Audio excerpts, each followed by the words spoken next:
Salut à tous, vous êtes sur Chronique du blindage et on continue donc d'expérimenter, de travailler autour de la Solution Box de chez Hamo pour peindre les véhicules en vert 4BO, véhicules soviétiques de la Deuxième Guerre mondiale. Dans la vidéo précédente, on avait donc vu comment faire les lavis localisés. Toc toc, je vous retrouve ça. À l'aide donc du produit wash qui était fourni, du diluant enamel et des pinceaux synthétiques Hamo. On passe maintenant à la phase 6 qui concerne donc les éraillures, écaillures.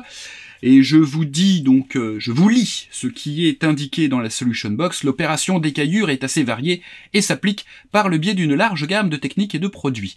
L'approche la plus commune consiste à prendre chaque écaillure, éraillure et piqûre avec un pinceau fin et la bonne peinture acrylique. Cela demande de l'entraînement, une main sûre et peut s'avérer assez fastidieux. Pour cela, nous vous recommandons de ne pas appliquer trop d'écaillures si vous n'êtes pas assez expérimenté ou de vous entraîner sur une vieille maquette ou un morceau de plastique. D'autres techniques existent comme l'utilisation de médiums d'écaillures auxiliaires qui vous permettent de peler la couleur de base et de révéler la couche de peinture sous-jacente, des médiums à craqueler et des peintures lavables. Dans la plupart des situations, nous devons combiner harmonieusement les différentes techniques pour obtenir le meilleur résultat possible.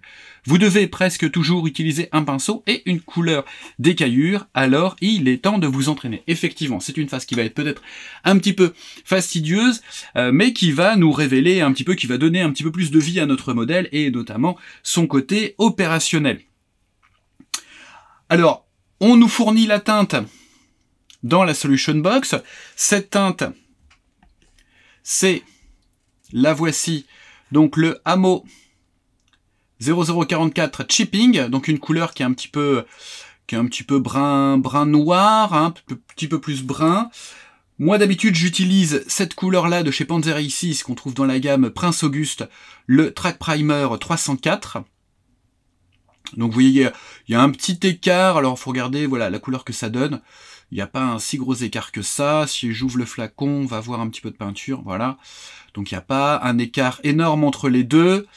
Et du coup, on va pas être complètement perdu. En tout cas, moi je vais pas être complètement perdu avec cette teinte de chez Hamo que l'on va donc utiliser. On nous conseille également un pinceau fin. Donc dans le set de pinceaux qui était fourni lors de l'atelier chez Domino autour justement de ce sujet, on a un pinceau 5.0, donc on se dit un pinceau 5.0 normalement, ça devrait être plutôt fin, donc regardez par rapport voilà à mes doigts, sauf que c'est un synthétique, et alors méfions-nous des synthétiques parce qu'ils ont tendance à perdre leur pointe, ou alors tout simplement, il y a des synthétiques, il y a des lots, il y a des lots qui ont des pointes qui vont se conserver plus longtemps, et puis d'autres moins. Donc là, je l'ai utilisé une fois. La pointe a l'air pas trop mal. Elle a l'air de se tenir un petit peu. Donc on va regarder ce que ça peut donner avec ce pinceau. Et on va faire ça sur notre tourelle que voici. Elle va apparaître sur vos écrans. Voilà, donc on va faire ça sur notre tourelle de T34. J'ai sorti ma palette humide. J'agite la peinture, donc chipping, donc il y a une bille dedans, hein, avec le steering wheel, bowl. Donc on entend bien la bille. C'est des peintures Hamo que je trouve assez diluées dès le départ. Hein, elles sont quand même très diluées par rapport, vous voyez, elles sont quand même fort liquides. Donc elles contiennent déjà pas mal de diluants, contrairement aux peintures Panzeri 6 de chez Prince Auguste, qui sont des peintures un peu plus fortes en pigments, vous voyez, et qui se tiennent un petit peu mieux et qu'on peut diluer. Alors vous voyez que la teinte, elle est... alors c'est peut-être un petit peu plus noir du côté de Track Primer, et encore, et là c'est un petit peu plus orangé. J'ai un petit peu d'eau pour nettoyer mon pinceau, j'ai mon chiffon, j'humidifie mon pinceau, et je viens prélever, donc on humidifie pas trop la peinture qui est déjà, vous voyez, fortement diluée. Elle est même, ouais, très diluée. J'essuie mon pinceau. Vous vous souvenez, on essaye de ne pas mettre de peinture dans la virole. Là, c'est de l'eau, en fait, que j'ai. J'essuie mon pinceau. Je chausse mes lunettes loupe pour ceux qui auraient comme moi des yeux un petit peu défaillants. Et on vient prélever un petit peu de peinture sur son pinceau. Et on commence par un endroit, alors pas trop compliqué pour voir un petit peu la dilution. Donc on va faire là les crochets. Vous voyez que mon pinceau déjà il s'est élargi, c'est vachement élargi. Enfin, regardez ça vraiment de plus près possible. Il s'est grandement élargi. Et on va venir tapoter comme ça, parce que là le pinceau ne me rassure pas trop. Et on va créer des petites rayures. Et effectivement, là, le pinceau manque un petit peu de finesse.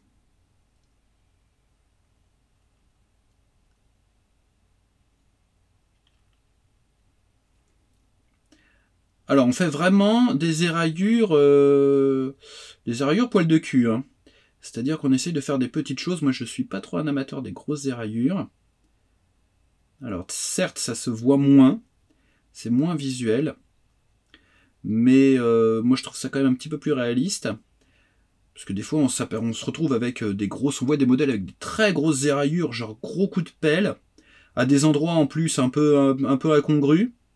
C'est-à-dire des parties planes ou des choses comme ça où il y a une grosse éraillure. Quand on remet ça à l'échelle, c'est quand même assez impressionnant de claquer la peinture à ce point-là. Alors après, ça peut arriver, mais c'est des cas particuliers. Dans ce cas-là, il faut peut-être faire une mise en scène qui explique pourquoi il y a une énorme escalope de peinture qui est partie sur le toit.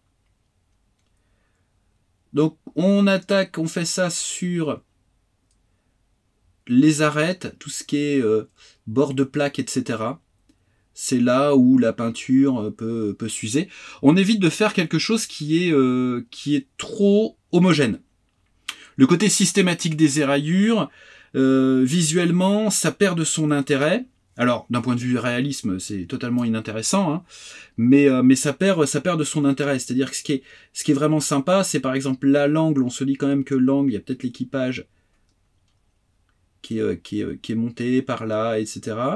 Mais je vais pas faire tac tac tac tac partout de manière homogène parce que ça perd son intérêt quand on a des éraillures partout, c'est pas réaliste, c'est pas très beau. Et ça c'est le risque quand on utilise notamment une éponge. Un petit morceau de blister. Alors ça va hyper vite, on se dit ouais c'est super, on fait plein de petites éraillures. Le problème c'est qu'on a tendance à vouloir en faire partout. Et ça perd de son charme, et ça perd de son effet visuel, et ça perd de son effet réaliste.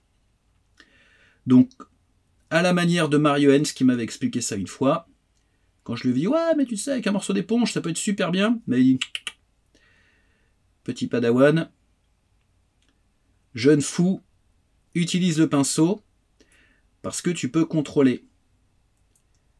Alors, pendant que je parle, je ne sais pas si vous vous en rendez compte, mais le pinceau synthétique, il est quand même un petit peu... il n'a pas une belle pointe.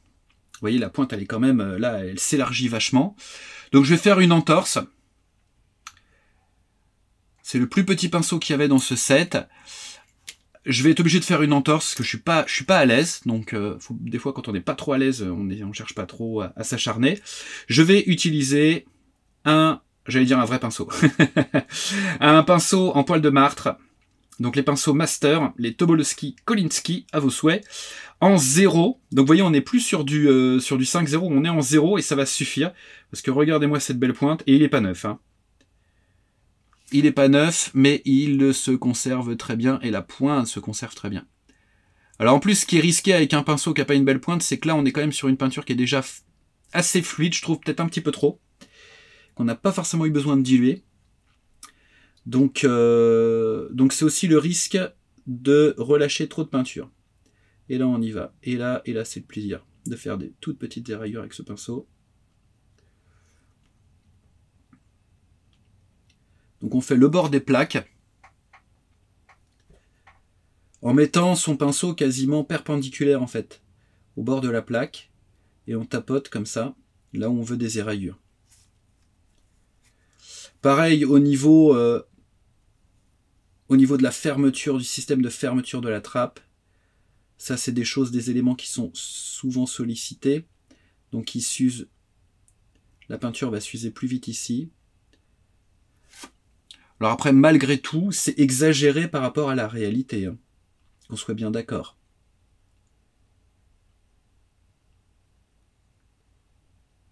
On fait de belles éraillures toutes petites.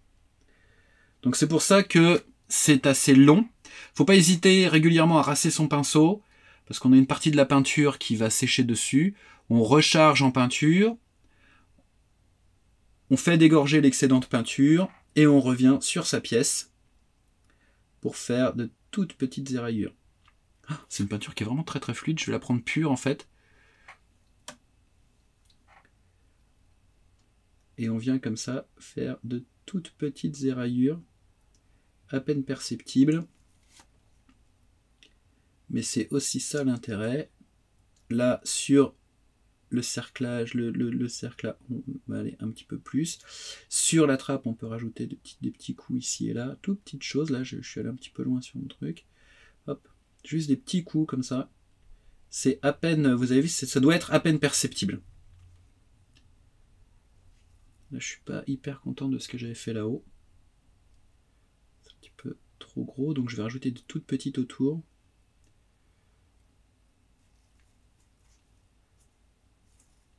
Là, c'est pareil, on peut rajouter un petit peu. On n'en fait pas tout le long, on n'en fait par endroit. Ne pas systématiser l'application des éraillures. Ça va perdre son charme. Là, c'est pas mal. Là, sur cette ligne-là, on peut en rajouter, on peut en déposer. Donc, vous avez vu, je dépose. Si jamais vous n'êtes pas content, hop, vous passez, voilà, vous passez votre doigt et vous retirez ce qui est en trop. Et vous reprenez comme il faut.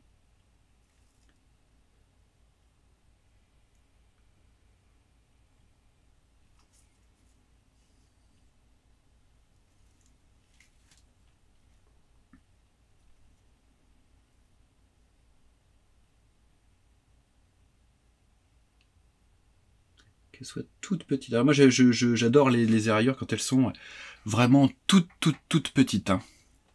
Je pense que vous en êtes aperçu. Et on va continuer comme ça, ce travail de toutes petites éraillures. À peine, vous voyez, c'est à peine perceptible. Par endroit, on en distingue. Mais c'est... il faut que ce soit super léger. Il ne faut pas trop en mettre. Donc je vais continuer ce travail, et puis je vais vous montrer au fur et à mesure ce que ça donne. J'ai un petit peu avancé, notamment j'ai accentué l'effet ici, juste à côté de la trappe du chargeur, en imaginant que c'est suite au passage répété, que ça s'est un petit peu plus usé de ce côté-là. J'ai fait la même chose, alors dans une moindre mesure ici, je vais peut-être un petit peu continuer parce que c'est pas très jobard, voilà. Et sur les mains courantes, pareil, on va venir rajouter des éraillures.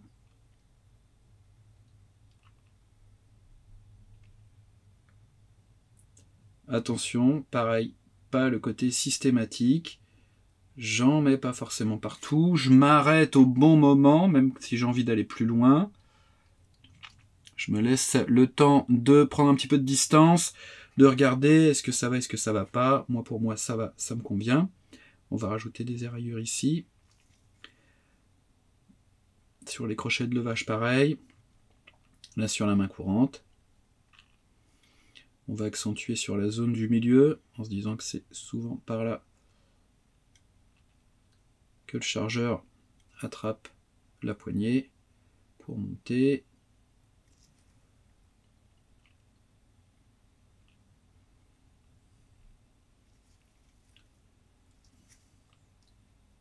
Ouais, sur le mantelet, on peut en mettre un petit peu, mais bon. Hop, un petit peu, j'ai dit. J'ai dit un petit peu. Voilà. On recommence dans ces cas-là. Bon, j'en ai remis tout autant, mais ça va.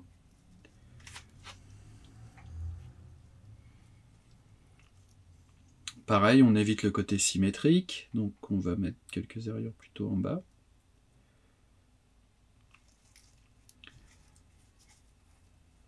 Là, ça peut être intéressant d'en mettre là.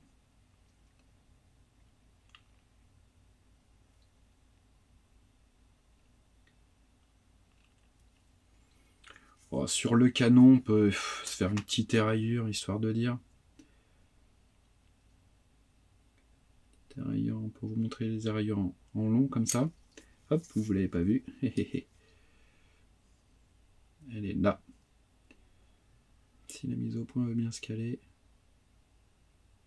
Tac, vous voyez. Petite rayure là, histoire de dire. Je rince à chaque fois, hein. Je rince mon pinceau. Comme c'est de l'acrylique et qu'on vient de rincer le pinceau, donc il n'y a que de l'eau sur le pinceau, on peut refaire la pointe avec sa bouche. Et on vient prélever un petit peu de peinture. On décharge pour pas en avoir trop. Et on fait un petit peu le tour. On regarde où est-ce que...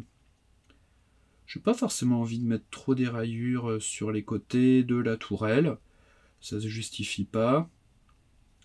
Je vais en rajouter en fait ici. Je vais en rajouter là.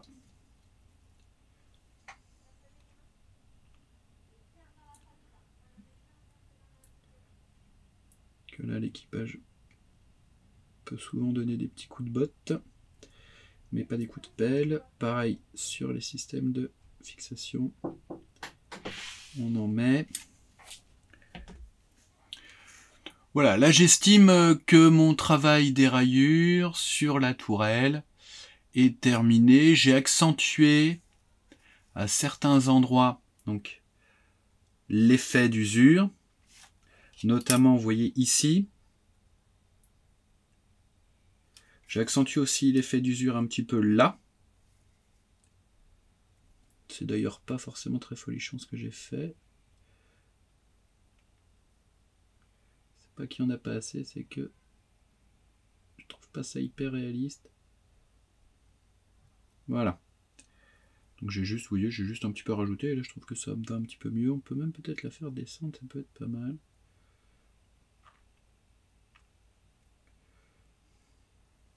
Voilà. Donc après, c'est à l'interprétation de chacun, bien sûr. C'est un travail qui est effectivement assez long. Il est d'autant plus long que là, on est au 1/48e. Donc il faut aussi doser la taille de ces éraillures. J'ai fait la même chose donc sur ma demi-caisse.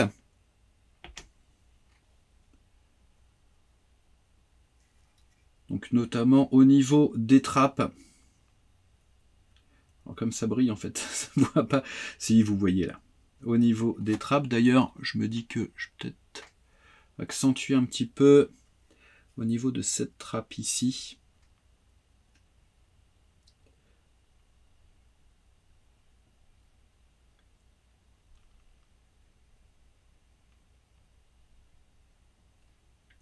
Et vous pouvez aussi sur les surfaces, hein, comme c'est des surfaces qui sont en maintenance, qui sont souvent déplacées sur les surfaces. Alors les arrières, il faut que ce soit vraiment des tout petits points là sur la surface, comme ça. Toutes petites choses. Et ça, et là, ça fait bizarre cette arrière là. Ah, le trop a l'air d'être l'ennemi du bien là. Je vais récupérer. Voilà, bon, ça fait une grosse rayure. Également, donc j'en avais mis un petit peu ici, à l'avant. Pareil, ça reste très discret. Là, par contre, les rayures en virgule, ça marche pas trop bien. Faut que je les retouche.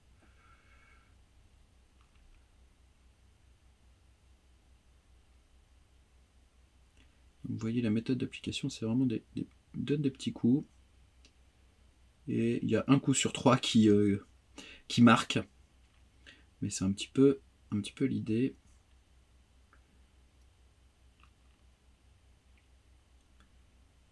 Rester très très soft et éviter impérativement le côté trop systématique, donc de mettre des éraillures un petit peu partout. Là, je vais faire une belle grosse par contre éraillure pour vous montrer.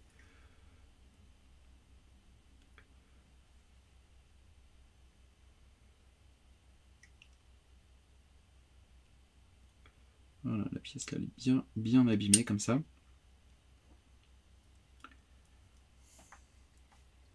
Donc voilà pour ce qui est des éraillures, c'est assez long.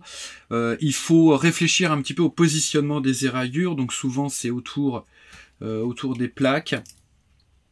Tout ce qui est mobile en fait va avoir tendance à peut-être un peu plus s'érailler, mais rester quand même dans le limite du raisonnable. Je vous parlais de l'éponge tout à l'heure, le morceau de blister. Le seul peut-être intérêt du morceau de blister, c'est quand on veut user les extrémités, par exemple, des garde-boue. Là, c'est peut-être un petit peu timide ce que j'ai fait.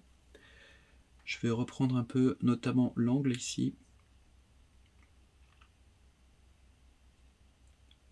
Voilà. En évitant le côté trop systématique, donc je vais juste user le bord, comme ça. C'est un petit peu too much, mais bon. On va dire que ça va passer.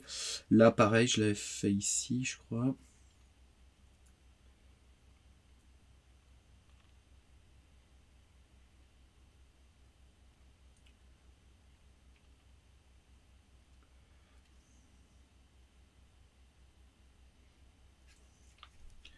Et puis sur les arêtes au niveau des garde-boue.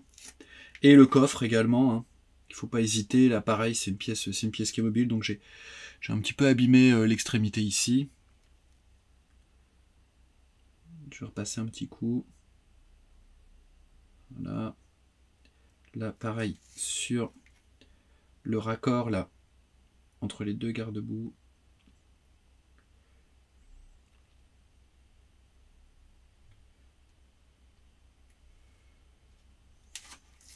Et ce que j'ai pas fait, c'est que j'ai pas fait l'autre angle.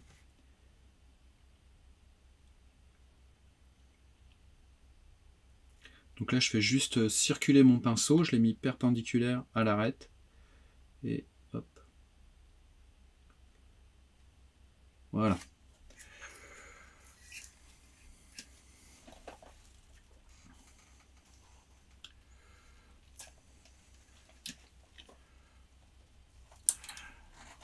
Alors, qu'est-ce qu'on peut retenir de cette étape, à part que c'est très très long? Eh bien, c'est de ne pas faire trop d'éraillures, qu'elles ne soient pas trop grosses, d'éviter le côté systématique, sans tomber dans un aspect trop aléatoire, c'est-à-dire qu'il faut se poser des questions quant aux zones qui sont sollicitées par l'équipage, hein, selon la formule consacrée. Et ce qu'on retiendra également, c'est que rien ne vaut pour ce travail un beau vrai pinceau, certes plus cher qu'un pinceau synthétique, mais qui dure plus longtemps. Alors là, il est mouillé, donc hop, voilà. Mais qui dure plus longtemps, en fait, que les pinceaux synthétiques, et surtout qui gardent leur pointe beaucoup plus longtemps. Donc si vous regardez un petit peu, si ça peut se voir noir sur noir, ça va pas le faire. Hop, on va regarder là. Voilà, donc vous regardez un petit peu la pointe. Donc on a un martre pinceau master Prince Auguste en 0, vous avez vu la pointe qui est nickel, avec un réservoir qui malgré tout nous permet de travailler avec de l'acrylique sur un certain temps. Et en dessous, en 5-0, un pinceau synthétique, alors là c'est Amo, mais ça pourrait être n'importe quelle autre marque de pinceau synthétique, qui a une pointe qui est déjà un petit peu, et vous l'avez vu, qui est pas bien formée. Et du coup, là on a l'impression que ça va bien, mais dès qu'on va commencer à écraser le pinceau, vous voyez, il y en a un qui garde sa pointe et l'autre, hop, qui devient un mini pinceau plat, donc plutôt un pinceau rond. Donc voilà, ça c'est le petit écart fait par rapport à la Solution Box. Un nouvel écart, me direz-vous, mais c'est quand même beaucoup plus confortable de travailler avec un bon pinceau. On va laisser sécher, donc là c'est déjà sec en fait.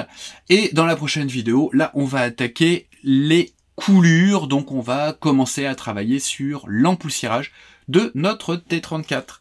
Je vous dis à très vite sur Chronique du Blindage, faites attention à vous, faites attention aux autres, et ces satanés pinceaux veulent absolument sortir du champ, donc je vais les tenir, et à très vite sur Chronique du Blindage. Allez, ciao.